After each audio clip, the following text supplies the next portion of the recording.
The show is about a man who buys a white painting for 200,000 francs. One of his friends is very displeased about that, and it sows this disagreement between their social group. They start fighting, and as they're arguing about the painting, it kind of turns into, why are we even friends? And it's got a lot of heart, it's got a lot of jokes, and it's really just about friendship.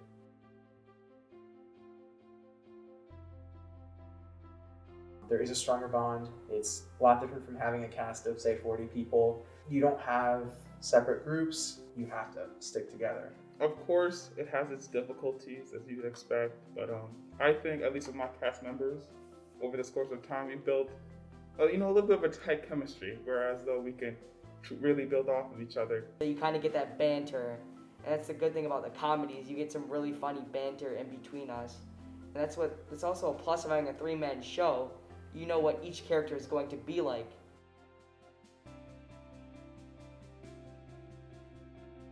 It kind of lessens the stress level to some extent, but that also lessens the, amount of adrenaline that you get from actually going on stage with a live audience. You have to say the line in the right way to elicit that response from the audience.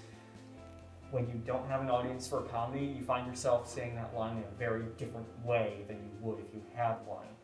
You have to do something else to make it funny.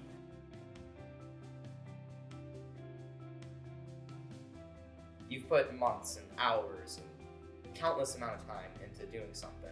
And then when the light goes on, it's like, man, all this stuff I learned, I just get to show it off.